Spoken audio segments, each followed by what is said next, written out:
Coucou tout le monde, j'espère que vous avez le smile. Alors aujourd'hui je vous retrouve dans cette toute nouvelle vidéo où je vais vous partager mes astuces pour apprendre à s'aimer. Donc ce sont des astuces que j'ai moi-même appliquées, du coup c'est plus... comment dire, du coup je pourrais mieux vous expliquer et je suis passée par là, du coup je sais c'est quoi de manquer d'amour de soi. Je sais que c'est pas évident. Attendez, parce que pour une fois j'ai fait un beau make-up, donc faut qu'on le voit quand même.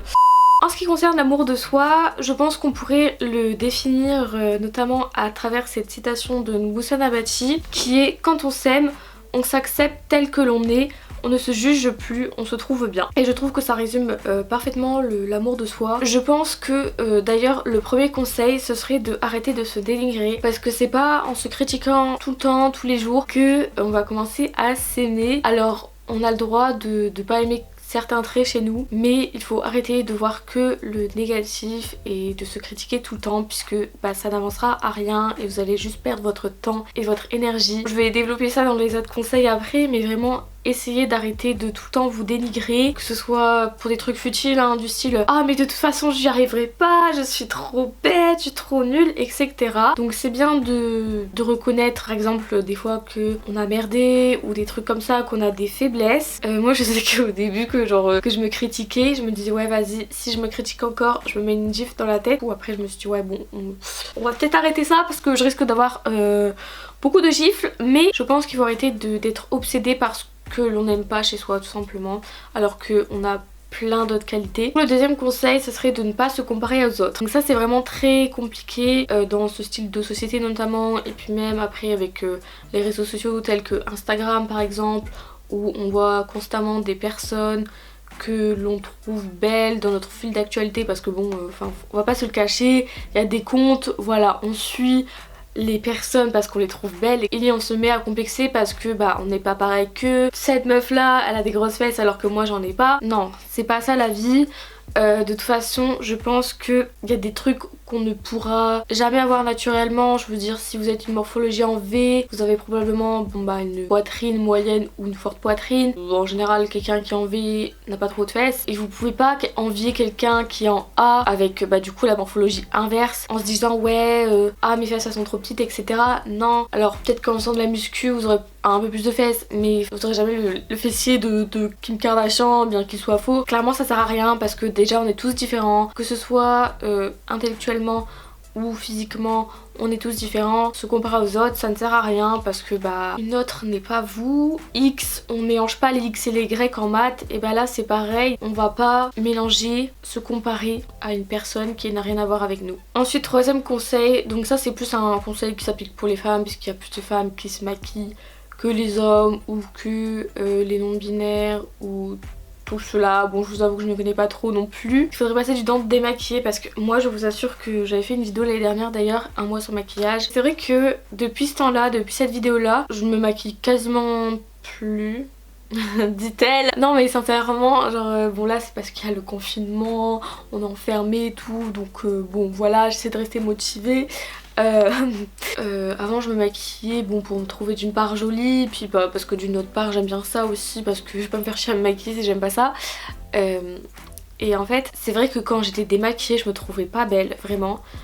Et depuis le temps où j'arrête de me maquiller constamment, que voilà je vais souvent en cours sans être maquillée, parce que sincèrement entre se lever à 5h30 et se lever à 6h, je préfère me lever à 6h, merci, ma santé avant tout. Maintenant j'ai une toute autre conception du maquillage. Avant je me maquillais surtout voilà, parce que après c'était l'habitude hein. Quand t'es habitué à être maquillée tu te poses plus les questions de pourquoi tu te maquilles, etc. Et en fait je crois que j'avais arrêté parce que je commençais à avoir la flemme de me maquiller tout simplement. Et c'est vrai que depuis ce temps là je me trouve beaucoup plus belle au naturel, sincèrement. Je me maquille rarement, genre je me maquille pour mes vidéos parce que je trouve que ça rend mieux. Je me maquille quand j'en ai envie, là j'ai le temps, donc voilà. Parce qu'il faut savoir aussi que je suis quelqu'un avec qui c'est soit tout ou rien, donc je préfère ne pas du tout me maquiller plutôt que faire un maquillage. Au final c'était pas ça que je voulais faire. Mais par exemple ce genre de maquillage, je sais pas combien de temps j'ai mis à le faire, mais j'ai dû au moins mettre allez 30 minutes, peut-être un peu plus, 40. Voilà, c'est vrai que ça a changé ma vision de moi et ma vision du maquillage aussi, parce que maintenant quand je me maquille genre je m'éclate beaucoup plus. Même s'il y en a qui comprennent pas, qui sont en mode ouais mais pourquoi t'as autant de maquillage, tu te maquilles pas. Mais fuck quoi, attends biatch, c'est ton argent ou c'est le mien. Je fais ce que je veux, t'es qui pour juger en fait? Du coup le quatrième conseil ce serait de passer du temps avec soi-même. Donc après là en ce moment je pense que c'est assez compliqué. Passer du temps avec soi-même, je pense que c'est vraiment une très belle initiative. Ça permet de mieux se connaître, ça permet de s'apprécier plus. Et c'est vrai que après moi le problème c'est que dans ces périodes là, genre quand je suis en confinement, je suis H24 dans ma chambre et j'ai envie de parler à personne en fait, c'est juste ça. Genre moi maintenant je me tape des barres avec moi-même, je vous jure. Genre c'est un truc de ouf. Par exemple des fois je fais des vidéos, je rigole de moi. Si un jour il n'y a plus personne qui vous cala, bah vous aurez toujours vous-même.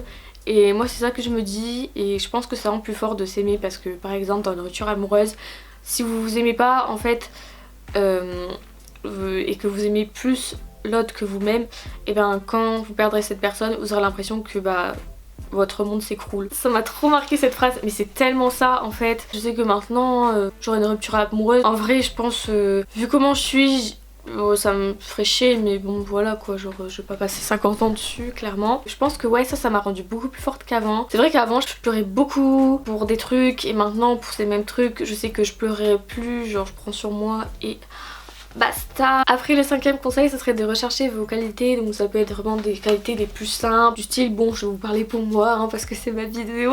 Pour moi bah, je suis quelqu'un de base souriante. Enfin après bon les capricornes c'est compliqué parce que ça a 50 facettes. Après ça peut être aimable, gentil, bienveillant, enfin voilà des conneries comme ça. Il y a des trucs on s'en rend pas compte mais en fait c'est grave des qualités mais pour nous ça nous paraît grave banal. Et après bon bah vous avez des qualités plus recherchées du style être à l'écoute, être compréhensif. Voilà ce genre de qualités là et je suis sûre que si vous faites bien ce travail vous en trouverez des qualités, c'est obligé. Il y a personne qui a zéro qualité, c'est pas possible. On a voilà, peut-être on a tous des qualités je pense, plus ou moins exploitées. Et si vous trouvez pas des qualités, si vous n'arrivez pas à en trouver, essayez de demander à votre entourage, donc à votre famille, vos petits copains, petites copines, je sais pas, à votre meilleur ami, à vos potes, tous les gens qui vous connaissent plutôt bien. De préférence parce que bah, c'est quelqu'un qui vous connaît pas bien, c'est plus compliqué. Comme disait Sartre, autrui est le médiateur indispensable entre moi et moi-même. Ce qui signifie que en gros autrui est un peu indispensable dans la connaissance de soi. C'est pas forcément mon point de vue mais c'est un point de vue que je peux comprendre. Et c'est vrai qu'il y a des fois, il y a des trucs on s'en rend pas compte. J'ai des défauts et des qualités que avant qu'on me les dise, je m'en étais jamais rendu compte. Et du coup c'est vrai que autrui peut vous aider dans votre connaissance de soi et ainsi après si vous avez certains défauts il peut du coup du fait qu'il vous l'ait dit permet d'en prendre conscience et d'essayer de les corriger, même si bon après il y a des trucs ça fait partie de nous hein, on peut faire des efforts mais quelqu'un qui est étourdi il peut essayer de faire des efforts pour ne plus l'être mais s'il est étourdi il restera étourdi. Ensuite je vous conseille de faire un tableau comparatif, donc ça je sais pas si ça peut marcher pour tout le monde, moi ça a grave marché sur moi. Entre vos défauts et vos qualités, vous mettez les qualités que vous avez recherchées et vous mettez les défauts. Si vous avez bien recherché vos qualités, normalement il y en a plus que des défauts. Et je pense que vraiment sincèrement si vous faites un très gros travail sur vos qualités, vous trouverez plus de qualités que de défauts. Mais après c'est vrai que l'être humain pense négatif, pense défaut. Mais il faut pas penser qu'à ça, enfin franchement, faut pas trop s'attarder dessus, ça va vous bouffer la vie après. Donc bref, essayez de faire un tableau comparatif. Si l'exercice est réussi, vous aurez plus de qualités que de défauts. Avant-dernier conseil, ce serait donc de voir certains défauts comme des qualités. Alors c'est pas valable pour tous les défauts je pense, du style quelqu'un qui est bordélique, je sais pas en quoi c'est une qualité. Mais par exemple, moi je sais que je suis quelqu'un de perfectionniste. Très chiant des fois. En fait je sais pas si c'est maniaque ou perfectionniste. Parce qu'après maniaque, je sais qu'il y en a genre ils sont obligés de faire leur ménage tous les jours. Voilà, moi clairement c'est pas à ce niveau là. Je sais que par exemple là, il y avait un truc, c'est qu'une fois j'ai failli péter un câble. Vraiment, si vous voulez quand vous êtes en STMG, vous avez des livres. C'est pas comme dans les autres filières, enfin je sais pas s'il y a d'autres filières qui font ça mais en gros nous on a des manuels et en fait on peut écrire dedans et après on arrache les pages et puis voilà on range dans notre classeur, bref. Et du coup à un moment il y a des cadres, il y a plusieurs cadres, plusieurs couleurs, il y a des cadres donc orange pas remplis, enfin remplis de blanc, cadre orange avec rempli de blanc, après il y a des cadres tout orange, des cadres tout bleus et des cadres tout verts. Perfectionniste que je suis, faut savoir que j'ai plein de stabilos. Je dois en avoir 19 hein. Voilà, 20 € les stabilos, youpi, yes. Non, n'empêche je crois qu'en tout avec mes stabilos j'en ai vraiment eu pour au moins 20-30 €. C'est pas grave, c'est du matériel scolaire, après tout c'est important hein. Moi, les cadres tout bleus, je prenais mon stabilo bleu et je surlignais en pastel hein.